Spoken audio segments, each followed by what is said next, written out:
자, 의원님도 말씀하시고 평론가님도 말씀해 주셨지만 이 모든 당대표 관련된 모든 내용이 다 한 곳을 가리키고 있습니다. 대선입니다. 내년에 치러질 대선. 그 대선을 위해서 이런 얘기가 다 있는 거 아니겠습니까? 정치권 얘기가.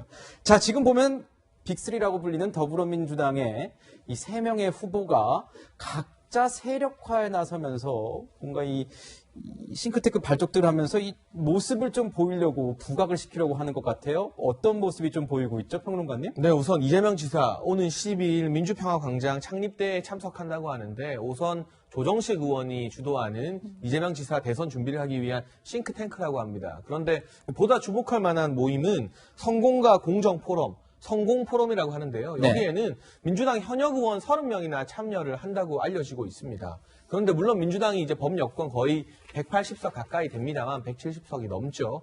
그런데 30명의 현역 의원들이 여기 이름 올린다는 건 간단한 의미가 아니거든요.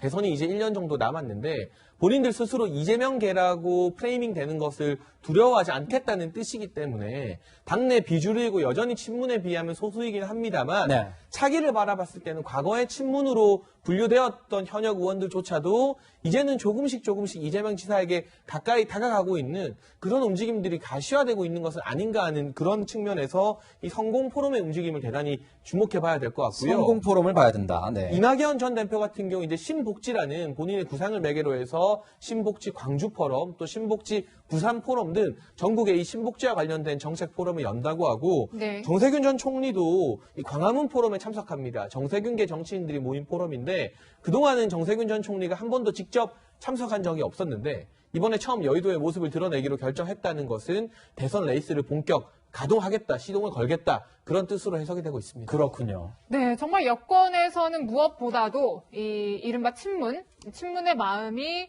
어디로 갈지, 누구를 지지할지가 굉장히 좀 관심이 모이는데 그래서인지요, 교수님. 양정철 전 민주연구원장이 누구를 만났다더라, 누구를 만난다, 혹은 또 이해찬 전 대표가 어디에 마음이 있다더라 이런 거에 관해서 정말 분분하게 해석들이 나오더라고요. 보도로 나온 거 보면 이재명 지사를 이제 만났다는 것이죠. 양정철 전 원장이 이제 미국에 돌아와서 이제 대선 국면에 들어오니까 조금 역할을 또 하고 싶은 그런 측면도 있고 또 그것을 활용해야 되는 어떤 후보들의 어떤 필요성도 있고 그런 부분들이 이제 맞물려 있다고 볼 수 있는데 저는 양정철 전 원장의 어떤 역할이 과거의 어떤 그 시점에서의 어떤 역할보다는 훨씬 더 제한적이다라고 생각을 해요. 그러니까 네. 친문과의 어떤 부분이 완전히 결합이 되어 있다라고 생각하기도 좀 어려운 측면이 있고요.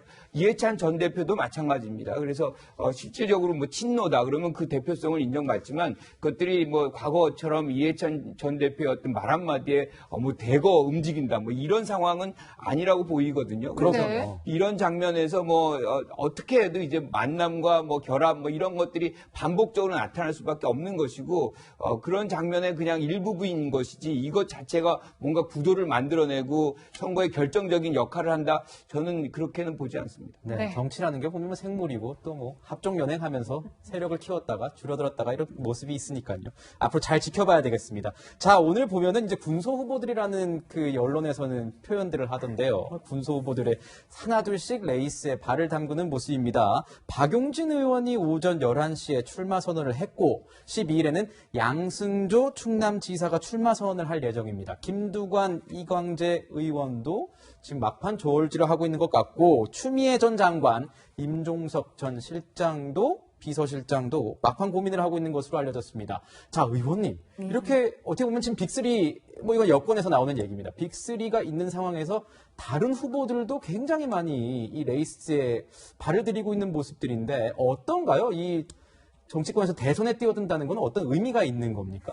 이제 그 빅3 정도 외에 다른 분들은 사실은 존재감을 보여주고 그다음에 또 다른 목표를 달성하기 위해서 이 대선 레이스를 활용하는, 경선을 활용하는 경우도 있죠. 네.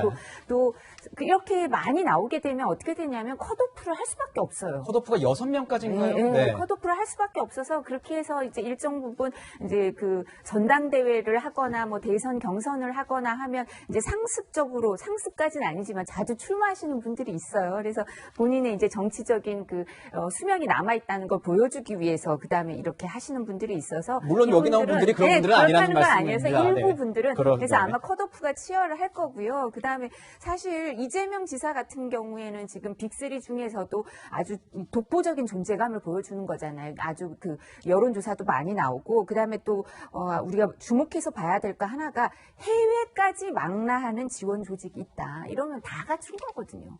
지금 이제 사실 제일 마지막에 갖추는 게 대선 후보들이 해외 조직이에요. 여기도 투표권이 있으니까 일정 부분 나오거든요. 표가 꽤 나오기 때문에 이 해외 조직까지 갖추고 그다음에 이제 이해찬 전 대표의 경우에 조정식 의원이 대리자라고 일컬어지는데 조정식 의원이 아까 이제 앵커께서도 말씀하신 것처럼 이 포럼 중에 어디를 발족하는데 깊이 관여를 하고 있고 이래서 일정 부분 여당은 정리가 돼가고 있는 게 아닌가. 그리고 송영길 대표의 경우에 원칙에 충실할 수밖에 없지 이거 판을 흔들기가 어렵기 때문에 경선 연기론도 그렇게 잘 안 먹힐 거거든요. 그래서 이제 군소 후보들도 의미가 있겠지만 일정 부분 이제 어느 정도 대선판이 정리가 돼가고 있다. 이렇게 볼 수 있을 것 같습니다. 교수님은 어떻게 보십니까? 송영길 대표가 지금의 어떤 대선 국면 경선 과정에서 어떤 편향적인 어떤 입장을 낼 것으로 보지 않습니다. 네. 그렇고 왜냐하면 송영길 대표 같은 경우도 미래의 정치 본인이 있는 것이고 이것을 어떻게 여하히 잘 관리하느냐 그리고 정권 재창출하느냐가 사실 미래의 정치를 본인의 정치를 밝게 하는 부분이기 때문에 본인에게도 기회잖아요. 그렇죠. 그렇기 때문에 여기에서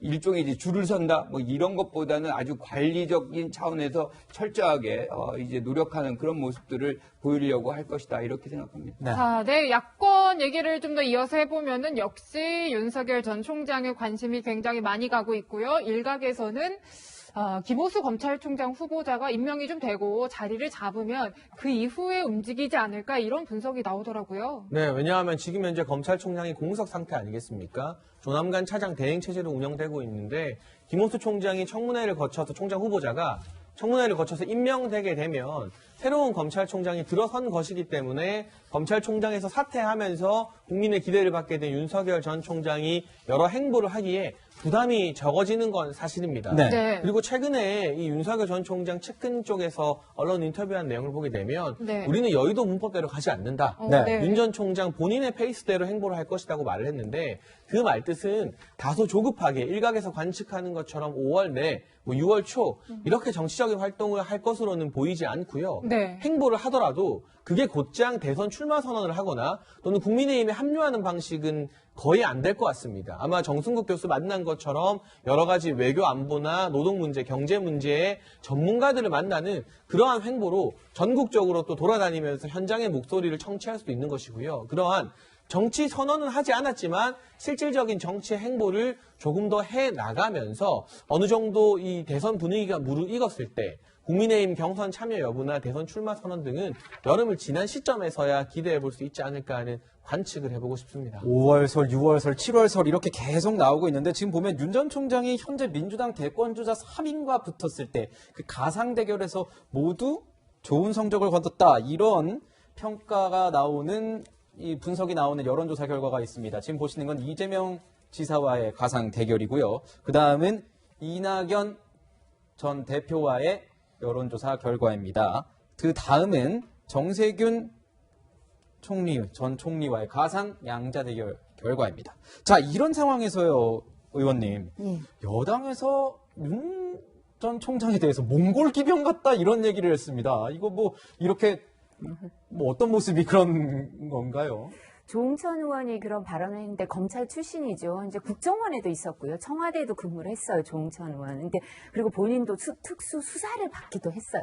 그래서 사실 특수 수사를 받고 나면 그 당사자가 되고 나면 이제 검찰 출신이라 하더라도 검찰의 앙금이 남아요. 그러니까 이제 특수통들이 몽골 기병처럼 빠른 말을 타고 가서 이제 약탈하고 해결을 한다 이런 얘기를 하는데 이 비유가 이제 특수 수사의 피의자로 경험한 얘기가 일 가능성이 크죠. 크지 검사로서 한 얘기는 아닌 것 같아요. 그리고 왜냐하면 지금 특수수사에 대해서는 여러 가지 특수통이 약진하는 거에 대해서 여러 가지 얘기가 있죠. 그렇지만 이 정부에서 윤석열 전 총장도 특수통이었는데 총장으로 임명한 거고 지금 김호수 후보자도 특수통이에요. 근데 또 검찰총장 후보자예요. 그러니까 이런 부분에 있어서 그 특수통들이 검찰에서 성과를 내기는 좀 좋은 편이거든요. 그리고 눈에 띄고 이러니까 이런 얘기를 하는 것 같은데 저는 이게 피의자로서 본인이 겪은 개인적인 경험이라고 생각을 하고 그래서 이 부분을 감안해서 받아들여야 되지 뭐 법치주의가 어떻고 이런 부분까지 받아들이기는 네. 일반인들 아니면 저희 법조인들 입장에서는 조금 거부감이 있는데 그리고 의미가 있는 건 그 뒤에 한 얘기죠. 대통령이 전지전능한 사람일 필요는 없고 어떤 사람하고 어떻게 해나가는지를 보고 판단하면 된다 이러니까 여지를 열어두는 것 같은 거예요. 네. 그래서 이런 부분에 대해서 윤석열 전 총장에 대해서 수사에 대해서는 비판을 했지만 그 뒤에 정치인으로 모습에 대해서는 여지를 열어두고 있다. 그래서 본인도 그러면 가능한가? 이 같이 할 사람 중에 한 명으로 이런 생각까지 하게 하는 발언이었습니다. 조홍천 의원을 한번 제가 만나봐야 될 것 같습니다. 네. 네, 지금 뭐 국민의힘의 어떤 여러 가지 구애에도 윤 전 총장의 자명이 상당히 길어지고 있습니다. 그래서인지 일각에서는 플랜 B를 좀 준비해야 되지 않냐, 생각해야 되지 않느냐 이런 목소리도 나오는 상황이거든요. 그런 와중에 이제 안철수 대표가 이제 서울시장 출마하면서 대선은 포기하겠다라고 했지만 또 앞으로 어떤 행보를 보일지도 관심이고요. 또 황교안 전 대표도 방미를 하고 또 홍준표 무소속 의원은 내일 또 기자회견을 한다고도 하고 여러 가지 움직임들이 지금 돌아가고 있더라고요, 교수님. 그렇죠. 야권의 어떤 잠재적 후보에서 예. 가장 유독 드러나 있는 분이 이제 윤 전 총장인데 그 외에도 사실 황교안 전 뭐 총리라든가 지금 이 홍준표 의원이라든가 뭐 등등의 분들이 다 있어요. 그러니까 존재감을 확보해야 될 필요성이 있는데 중요한 거는 이제 나타나는 지표가 가장 중요하거든요. 지지율이 얼마나 나오느냐. 그것이 사실상 다시 유권자에게 반사가 되고 그 반사 효과가 다시 지지율을 만들어 놓는 그런 효과들이 계속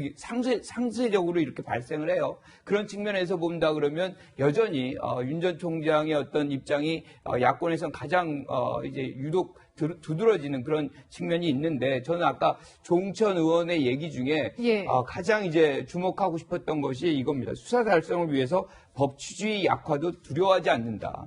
이거는 윤 전 총장이 가장 항상 강조하는 법치주의를 정면으로 본인 스스로가 수사를 위해서는 조금 뭐 저지를 수도 있다, 무너뜨릴 수도 있다, 뭐 그 얘기를 지금 하고 있는 것이거든요. 그래서 윤 전 총장의 검증이 이런 검찰 출신으로부터 이제 서서히 시작되고 있다, 뭐 이렇게 우리가 봐야 될 것 같고 그 검증의 강도는 본인이 이제 정치 참여를 선언한 순간부터 훨씬 더 강도 높게 이루어질 것이다 이렇게 봅니다. 네, 지금까지 대선 관련 대안을 고민하게 되는 야권의 분위기까지 짚어봤습니다.